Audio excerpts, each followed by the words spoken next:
El aire bochornoso de Entebbe oprimía los pulmones. Sarah Bloom miraba por la ventanilla del vuelo 139 de Air France mientras el avión comenzaba a descender sobre las aguas del lago Victoria. Apretó con más fuerza la mano de su hijo David, de 7 años, que dormitaba con la cabeza apoyada en su hombro. Una llamada telefónica desde Tel Aviv, 3 días atrás, les había dado un vuelco a sus vidas. La madre de Sarah se moría de cáncer y volaban para despedirse de ella.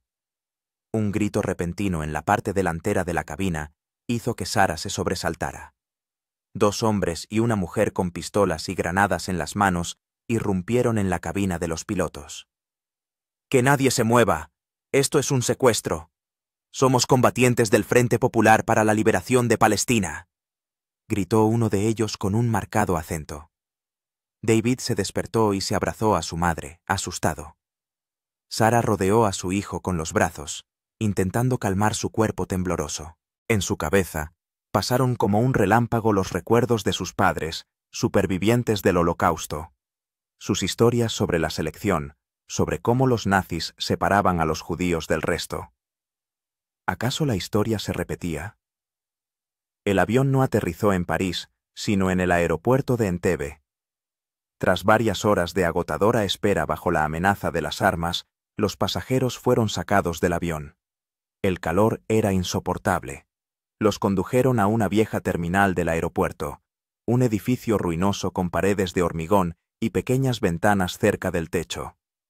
«Judíos e israelíes a un lado, el resto, al otro», ordenó un palestino alto con un pañuelo rojo. Sarah apretó con más fuerza la mano de David. Sus pasaportes eran israelíes. No había elección. Se encontraron entre los 106 rehenes que habían sido separados del resto de los pasajeros. A los no judíos los liberaron más tarde, mientras que a ellos los trasladaron a una gran sala de espera convertida en prisión. La primera noche en la terminal del aeropuerto de Entebbe fue la más aterradora. Obligaron a los rehenes a sentarse en el suelo, sin permitirles acostarse. Soldados ugandeses, armados hasta los dientes, rodearon el edificio. Sarah supo que el dictador de Uganda, Idi Amin, apoyaba a los terroristas. «Mamá, quiero ir a casa», susurró David, acurrucado en el regazo de Sarah. «Volveremos a casa, cariño. Te lo prometo», respondió ella, acariciándole la cabeza, aunque por dentro se sentía atenazada por el miedo. Al día siguiente, los terroristas anunciaron sus exigencias. La liberación de 53 presos palestinos de las cárceles de Israel, Francia, Alemania, Suiza y Kenia. La fecha límite del ultimátum era el 1 de julio. Después de eso, empezarían a matar rehenes. Jonathan Netanyahu, teniente coronel de las Fuerzas de Defensa de Israel y comandante de la unidad de élite Sayeret Matkal, se inclinó sobre los mapas del aeropuerto de Entebbe en el cuartel general de Tel Aviv. Sus ojos, enmarcados por finas arrugas producto de la constante exposición al sol, estudiaban atentamente cada detalle. 7.500 kilómetros, 4 horas de vuelo, territorio de un estado hostil, un número desconocido de soldados ugandeses, enumeraba, golpeando la mesa con un lápiz. Y 106 rehenes, entre ellos, mujeres y niños. El primer ministro Yitzhak Rabin convocó una reunión de gabinete de emergencia. Las opiniones estaban divididas. Algunos insistían en la negociación, otros en una operación militar. «No podemos ceder ante los terroristas», declaró con firmeza el ministro de Defensa, Shimon Peres. «Esto sentará un precedente que conducirá a nuevos secuestros». Jonathan, al que todos llamaban simplemente Johnny, recibió la orden de elaborar un plan de rescate, a pesar de que muchos lo consideraban inviable. Ese mismo día comenzó la recopilación de información. Antiguos ingenieros israelíes que habían participado en la construcción del aeropuerto de Entebbe en la década de 1970 proporcionaron planos detallados del edificio. Agentes del Mossad entrevistaron a los rehenes no judíos que habían sido liberados recientemente, obteniendo información valiosa sobre la ubicación de los terroristas y los rehenes. Johnny trabajó sin descanso. Reunió a un equipo de los mejores combatientes de Sayeret Matkal, la unidad de fuerzas especiales de élite de Israel.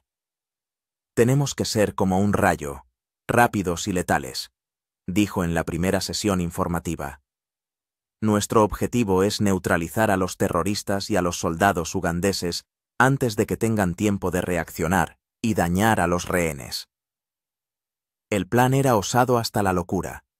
4 aviones de transporte C-130 Hércules debían sobrevolar el territorio de varios países hostiles y aterrizar en Entebbe al amparo de la noche. El primer avión transportaría al equipo de asalto y un Mercedes negro, parecido al coche de Idi Amin, para engañar a la guardia ugandesa. Los demás aviones traerían refuerzos y médicos. Paralelamente a la preparación de la operación militar, Israel mantuvo conversaciones con los terroristas para ganar tiempo.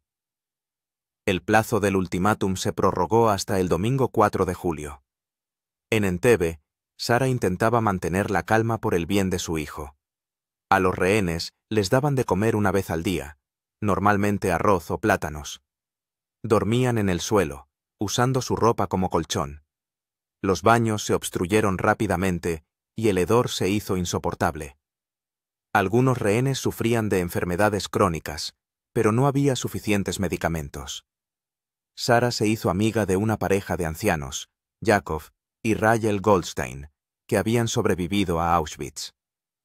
La historia se repite, dijo en voz baja Jacob, mirando a los terroristas que separaban a los judíos del resto. Entre los rehenes se encontraba Michel Bacos, un piloto francés no judío que se negó a abandonar a sus pasajeros judíos cuando los terroristas le ofrecieron la libertad. Su valentía inspiró a Sara en los momentos más difíciles. Una noche, mientras David dormía acurrucado junto a ella, Sara oyó a uno de los terroristas hablar por radio. Si no se cumplen las exigencias, empezaremos con los niños. Aquella noche no pegó ojo. En Israel, Jonathan y su equipo crearon una réplica exacta de la terminal del aeropuerto de Entebbe en una base aérea abandonada. Los combatientes de Sayeret Matkal ensayaban el asalto una y otra vez, automatizando cada movimiento.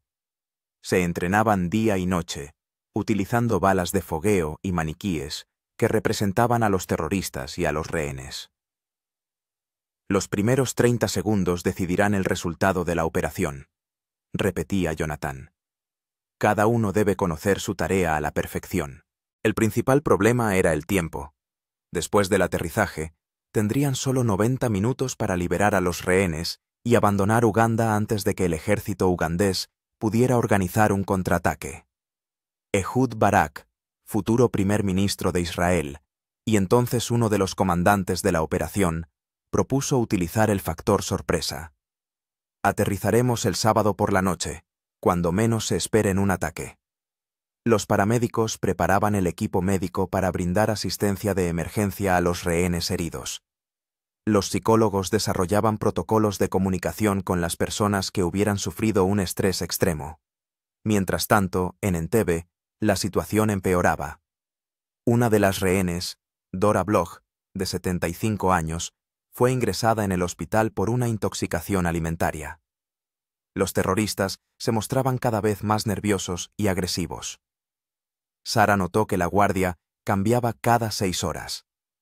Los soldados ugandeses estaban menos alertas por la noche, muchos dormitaban en sus puestos. Susurró esta información a los demás rehenes, sin saber que observaciones similares, recopiladas por los no judíos liberados, ya habían llegado a Israel y estaban ayudando en la planificación de la operación.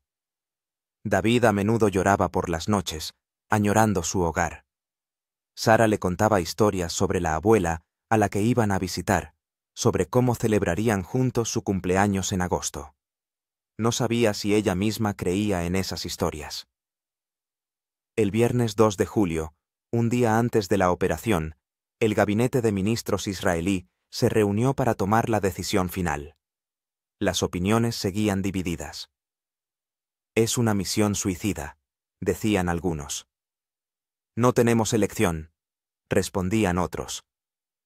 Después de largos debates, el primer ministro Rabin dio luz verde a la operación, que recibió el nombre en clave de Operación Jonathan, posteriormente renombrada como Operación Entebbe. El sábado 3 de julio, a las 13:20 hora israelí, 4 aviones C-130 Hércules despegaron de la base aérea de Sharm el-Sheikh. A bordo viajaban 100 combatientes de élite, incluidos 29 miembros del grupo de asalto Sayeret Matkal, bajo el mando de Jonathan, personal médico y tripulaciones. Antes de partir, Jonathan escribió una breve carta a sus padres. No se preocupen, todo saldrá bien. Guardó la carta en el bolsillo, pero nunca llegó a enviarla. Los aviones volaron a una altura extremadamente baja sobre el Mar Rojo para evitar ser detectados por los radares. Luego giraron hacia el sur, sobrevolando territorio de Etiopía y Kenia. Los pilotos mantuvieron silencio de radio. Jonathan estaba sentado, con los ojos cerrados, repasando mentalmente cada paso de la operación que se avecinaba. En Entebbe, Sara notó una actividad inusual entre los terroristas. Revisaban sus armas con más frecuencia, hablaban más por radio. Uno de ellos, un joven palestino con un tic nervioso, miraba constantemente su reloj. «Algo está pasando», le susurró Sara a Jacob Goldstein. El anciano se limitó a asentir en silencio, con los ojos llenos de una mezcla de miedo y esperanza.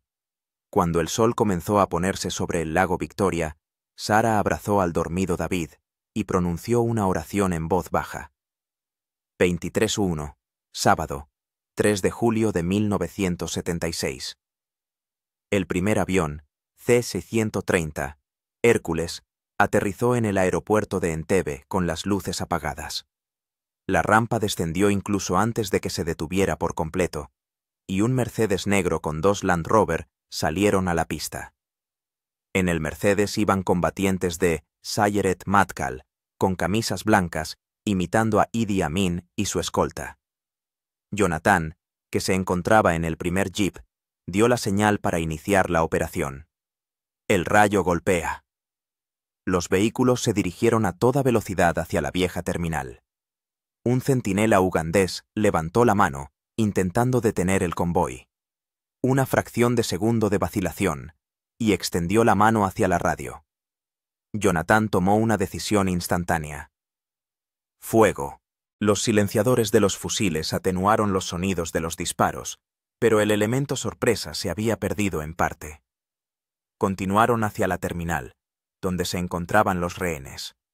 En ese momento, en la sala de espera, Sara oyó disparos amortiguados. Los terroristas se pusieron en alerta. El terrorista alemán, Wilfried Böse, a quien los rehenes llamaban el berlinés, cogió un fusil y se dirigió hacia la salida. «¡Que nadie se mueva!», gritó. De repente, las puertas de la terminal se abrieron de golpe y los combatientes de Sayeret Matkal irrumpieron en la sala gritando en hebreo: «¡Shahen! ¡Shahen! ¡Al suelo! ¡Al suelo!». Sara reconoció instantáneamente el hebreo y tiró de David hacia abajo, protegiéndolo con su cuerpo. A su alrededor resonaban los disparos, la gente gritaba. Las balas silbaban por encima de sus cabezas.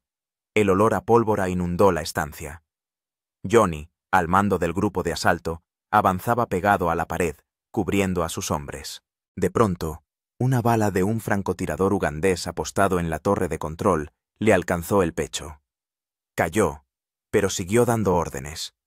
«¡Continúen! ¡Los rehenes son la prioridad!». Murat Gur, su segundo al mando, asumió la dirección. Los soldados neutralizaron metódicamente a los terroristas, procurando no alcanzar a los rehenes. A Wilfried Böse lo abatieron casi al principio, cuando intentó abrir fuego contra los israelíes. Sara abrazaba con fuerza a David, susurrándole al oído: «No tengas miedo, cariño. Son los nuestros. Son israelíes. Han venido a por nosotros». El tiroteo duró menos de 2 minutos. Cuando cesaron los disparos, Los comandos comenzaron a levantar a los rehenes. ¡De pie! ¡Rápido! ¡Tenemos que irnos!, ordenaba un joven oficial con un vendaje ensangrentado en el brazo. Sarah ayudó a levantarse a Rachel Goldstein, cuyo marido yacía a su lado con una herida de bala en la pierna. Los médicos, llegados en el segundo avión, ya estaban atendiendo a los heridos. «¡Quien pueda caminar! ¡Hacia los aviones! ¡Corriendo!», resonaban las órdenes. Sarah tomó a David en brazos y corrió tras los demás rehenes hacia la salida. Fuera continuaba el combate.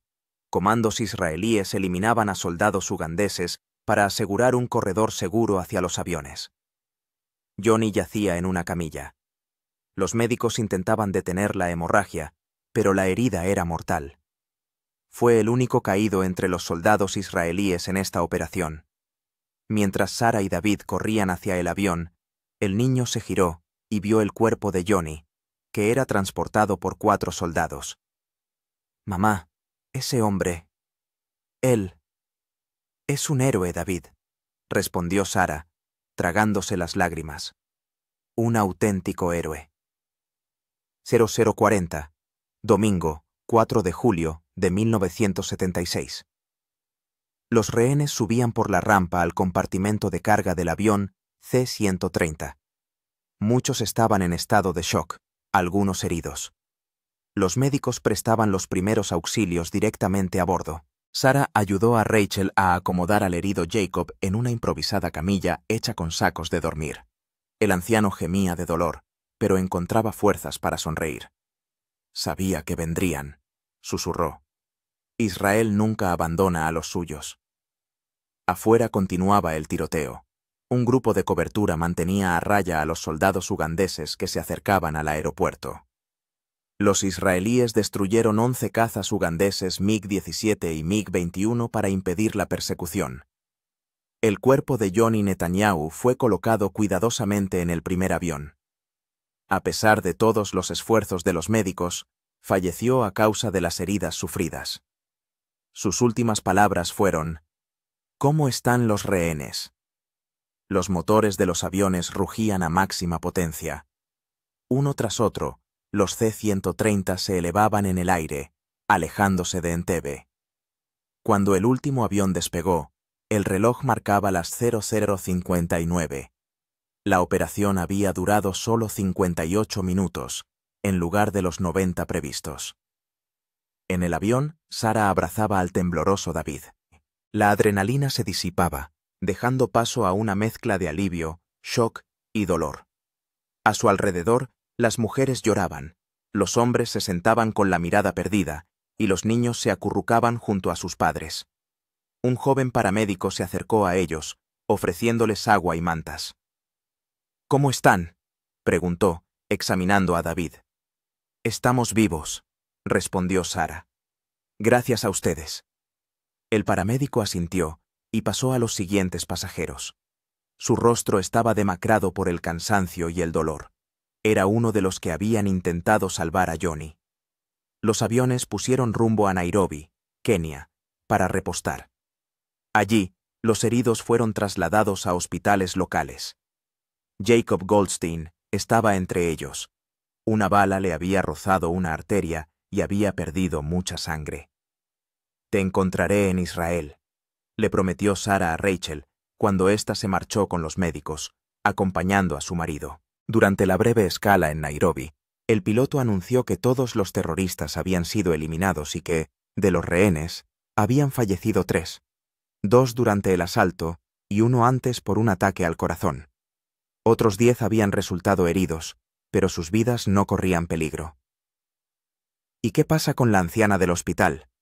¿Con Dora Bloch?», preguntó alguien. El piloto guardó silencio. «Estamos trabajando en ello». Sarah sabía lo que significaba. Dora se había quedado en Uganda y su destino era incierto. Más tarde se supo que había sido asesinada por orden de Idi Amin en represalia por la incursión.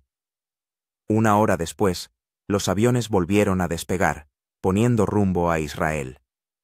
David finalmente se durmió, apoyando la cabeza en las rodillas de su madre. Sarah miraba por la ventanilla el oscuro cielo africano.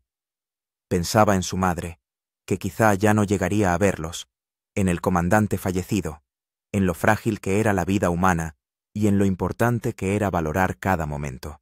Ter 901, domingo, 4 de julio de 1976. Los aviones con los rehenes liberados aterrizaron en una base aérea cerca de Tel Aviv.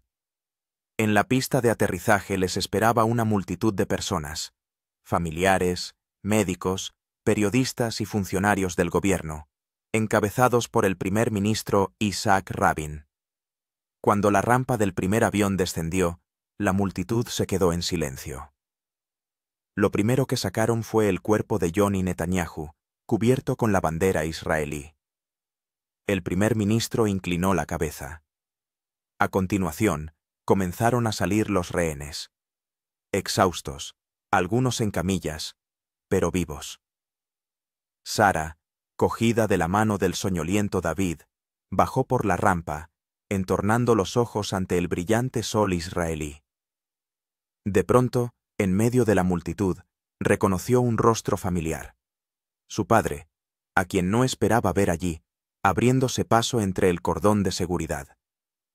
¡Papá!, gritó, y David, que despertó al instante, corrió hacia su abuelo. Se abrazaron los tres, entre lágrimas y risas a la vez. El padre de Sara, un hombre canoso con profundas arrugas en el rostro, no podía articular palabra de la emoción. ¿Mamá?, preguntó finalmente Sara. Su padre negó con la cabeza. Ayer por la noche. Estuvo esperando hasta el último momento. Sara cerró los ojos, intentando asimilar esta nueva oleada de dolor. Su madre había muerto, sin poder verlos regresar, pero les había regalado una oportunidad de salvarse. Si no hubiera sido por aquella llamada desde Tel Aviv, no habrían estado en ese avión. Los médicos examinaron a cada uno de los recién llegados. A David le diagnosticaron una ligera deshidratación, y a Sara una fase inicial de agotamiento, pero en general su estado físico era satisfactorio. Las heridas psicológicas tardarían mucho más en sanar. Esa misma noche, en las noticias anunciaron el éxito de la operación Entebbe.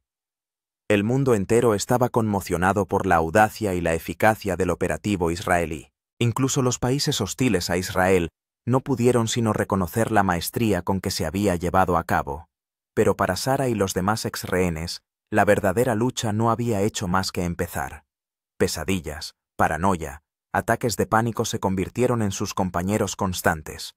Una semana después de su regreso, Sara y David asistieron al funeral de su madre.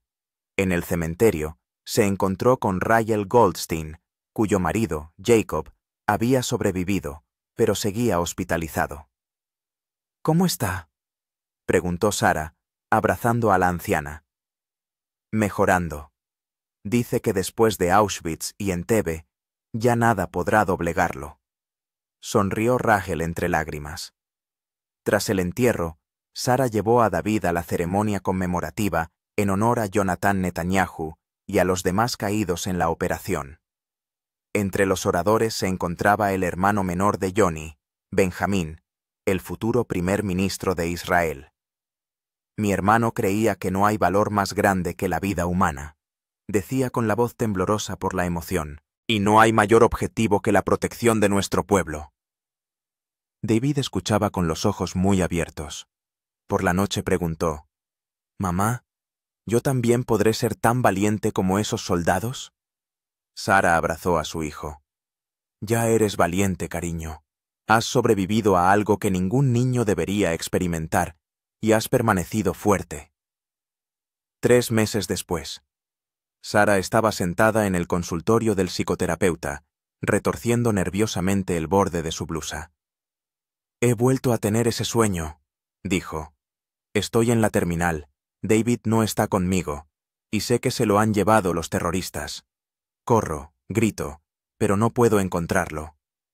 El doctor Levy, un hombre amable de mediana edad, asintió.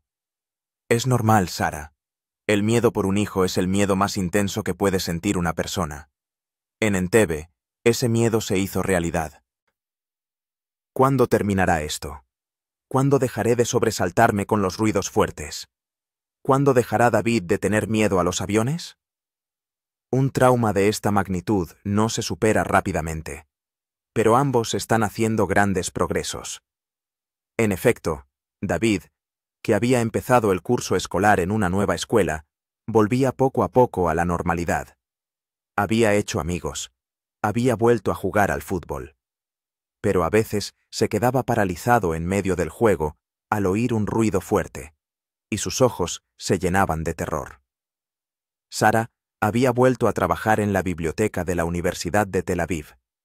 Sus compañeros la trataban con comprensión, pero sentía que entre ella y el resto del mundo se había levantado una pared invisible. Solo los demás ex-rehenes podían entender realmente lo que había vivido. Habían creado un grupo de apoyo, reuniéndose cada 2 semanas en un centro comunitario. Jacob Goldstein, que había salido del hospital, se había convertido en el líder informal del grupo. Su experiencia como superviviente del Holocausto y ahora de Entebbe le daba una sabiduría especial. No hemos sobrevivido por casualidad, decía a menudo. Cada uno de nosotros tiene un propósito. En una de esas reuniones, Sara conoció a Daniel Cohen, un antiguo piloto de la Fuerza Aérea israelí, cuya esposa e hija estaban entre los rehenes. Él se encontraba de viaje de negocios en ese momento. Su familia sobrevivió, pero el matrimonio no resistió la crisis emocional que siguió. Entre Sara y Daniel surgió una conexión especial. Ambos eran padres cuyos hijos habían sufrido un trauma. Ambos intentaban encontrar un nuevo sentido a la vida después de Entebbe. A veces me despierto en medio de la noche y compruebo si David está respirando, le confesó Sara a Daniel durante uno de sus paseos por la orilla del mar. Sé que es irracional, pero no puedo evitarlo. Lo entiendo, respondió él. Después de que Michal y Noah regresaron, dormí un mes en el suelo entre sus camas. Mi mujer, mi exmujer, decía que las iba a ahogar con mi cuidado. En diciembre de 1976, 6 meses después de los sucesos de Entebbe, el gobierno de Israel organizó una ceremonia oficial para condecorar a los participantes en la operación. Todos los ex-rehenes fueron invitados al evento. Sara dudó mucho si debía ir y llevarse a David. El doctor Levy creía que podría ser beneficioso para ambos, conocer a las personas que les habían salvado la vida en un ambiente seguro. La ceremonia tuvo lugar en un gran salón de Jerusalén. Sara y David se sentaron junto a los Goldstein y la familia de Daniel.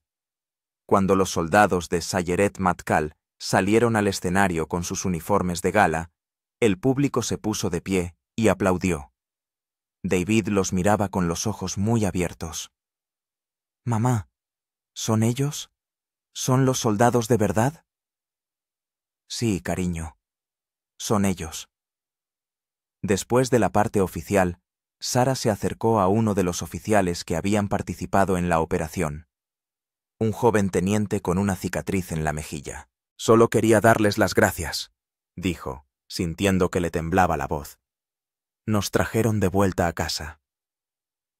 El oficial sonrió. «Hicimos lo que teníamos que hacer. Johnny siempre decía, si no nosotros, ¿quién?» David, que estaba a su lado, preguntó de repente, «¿Usted era amigo de ese hombre? ¿Del comandante que murió?»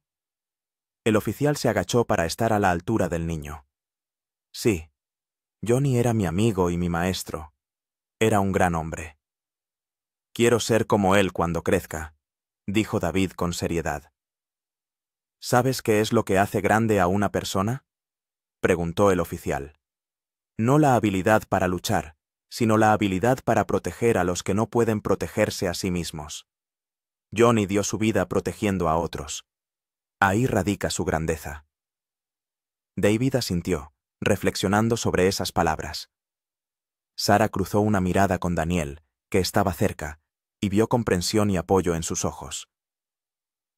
5 años después, julio de 1981.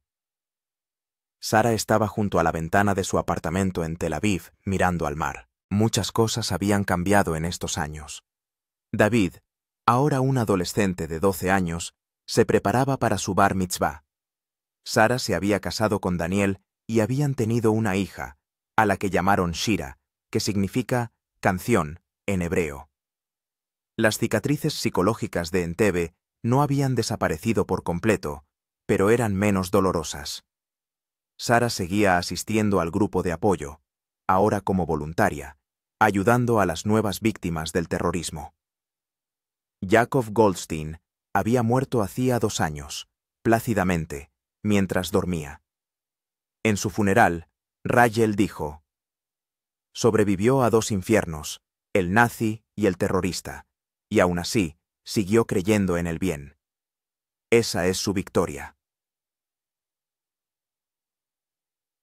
Sara había terminado el libro sobre los sucesos de Entebbe, que había comenzado a escribir como una forma de terapia. Una editorial había aceptado publicarlo, y pronto debía comenzar una gira por el país con presentaciones.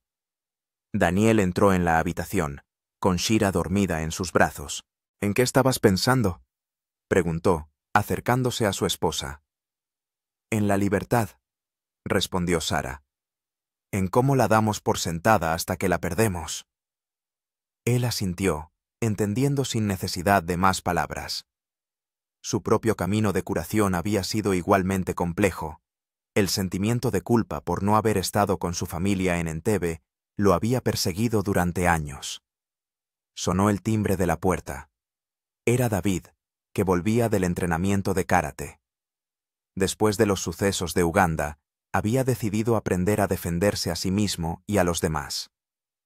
«Mamá, papá, ¿adivinad qué?», exclamó, entrando en el apartamento con entusiasmo. «El maestro ha dicho que estoy listo para competir». «Qué bien, cariño», sonrió Sara, abrazando a su hijo. Todavía se asombraba de lo rápido que crecía. Pronto sería más alto que ella. Por la noche, después de acostar a los niños, Sara y Daniel estaban sentados en el balcón, mirando el cielo estrellado. Al día siguiente se cumplía el aniversario de la operación Entebbe, y como siempre, iban a visitar el monumento a Jonathan Netanyahu. «He recibido una carta de Michel Bacos», dijo Sara. «El piloto francés, ¿te acuerdas?». Daniel asintió. La historia de Bacos, que se negó a abandonar a sus pasajeros judíos, era bien conocida. Viene a Israel la semana que viene. Quiere reunirse con todos los que recuerda. Un hombre increíble. En un mundo donde hay tanto odio, personas como él nos dan esperanza. Sara tomó la mano de su marido. ¿Sabes qué he comprendido con los años? La libertad no es solo la posibilidad de ir a donde quieras y hacer lo que quieras. La verdadera libertad es la capacidad de amar y cuidar a los demás, incluso en las circunstancias más terribles. Daniel la besó tiernamente. Como tú cuidaste de David en Entebbe. Y como Johnny y los demás soldados nos cuidaron a todos nosotros, añadió ella. En la habitación de David brillaba una luz nocturna. En la pared colgaba una foto del equipo Sayeret Matkal, tomada antes de la operación. En el centro estaba Jonathan Netanyahu, joven, resuelto, con una leve sonrisa. Junto a la foto, una medalla al valor que David había recibido en la ceremonia del 5º aniversario de la operación. El chico no dormía. Miraba la foto, recordando las palabras del oficial sobre lo que hace grande a una persona. Mañana en la escuela debía hacer un informe sobre un héroe de su elección. No había elegido a un deportista famoso ni a una estrella de cine, sino a un hombre al que nunca había conocido, pero que había cambiado su vida. Jonathan Netanyahu. En su cuna, Shira dormía plácidamente, nacida en un mundo que era un poco más seguro gracias a aquellos que estuvieron dispuestos a arriesgarlo todo para salvar a otros. Y en el cielo sobre Tel Aviv brillaban las mismas estrellas que habían brillado sobre Entebbe 5 años atrás, en la noche en que cayó un rayo y la libertad fue devuelta a aquellos que ya no esperaban recuperarla.